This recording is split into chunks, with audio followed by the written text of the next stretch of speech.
Fanny, kaloka. Janine, buntis nga ba kaya nagpa-check up? Say mo Eko.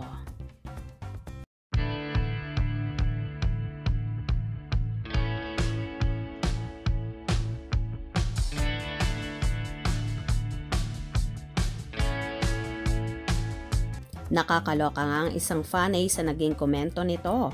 Nagkaroon kasi ng short video ang Ekonin kung saan sinamahan nga ni Jericho Rosales ang nobyang si Janine Gutierrez sa pagpapacheck up na di naman nakita ang actress sa naturang video na yon dahil si Eko lang ang ipinapakita. Maririnig naman sa video na yon na tinatawag ang pangalan ni Janine.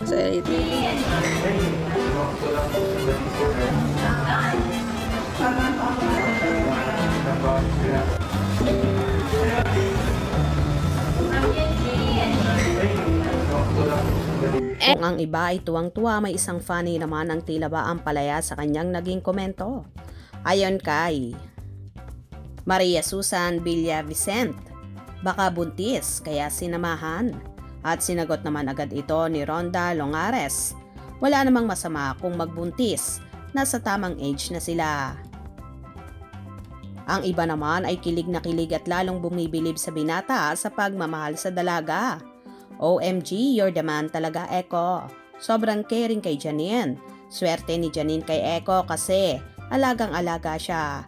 Ganon din naman si Janine sa kanya. I love Ekonin. Baby ang Janine kay Eko. Grabe. Ang pagkikare niya kay Janine. So sweet mo naman, Eko, kaya naman love na love ka ni Janine. Kaya sobrang blooming ni Nini.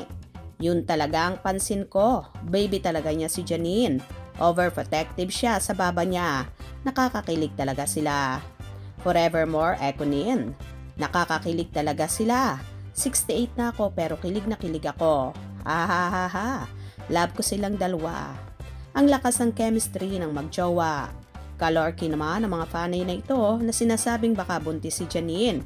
Kaya nagpa-check up. Say mo naman dito, Eko. Tama rin naman ang isang fanay, walang masama kung magbubuntis nga si Janine. Dahil nga nasa tamang edad na ito at kung totoo man ito, marami ang matutuwa dahil ito'y produkto ng pagmamahalan. Pero ang naturang check-up na yon ay monthly check-up talaga ng dalaga kung saan endorser nga si Janine ng Kairos Wellness. At for sure, hindi lang naman si Janine ang nagpapa-check up dito dahil kahit ang kanyang kapatid na si Max Gutierrez ay for sure dito rin nagpapa-check up. Or kahit ang ibang kapamilya ni Nini. Katunayan, meron nga silang larawang magkakapatid kung saan kasama pa nga nila ang amang si Ramon Christopher at ganun din si Eko. Kaya sa mga madudumi ang utak dyan, wag nang gawa ng issue si Janine dahil for sure bago siya magpabuntis kay Eko ay magpapakasal muna sila.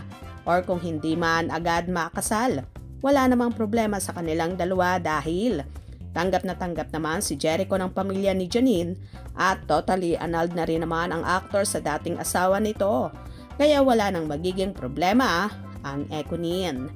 Gets nyo ba? Kung nagustuhan nyo ang video na ito, comment down below.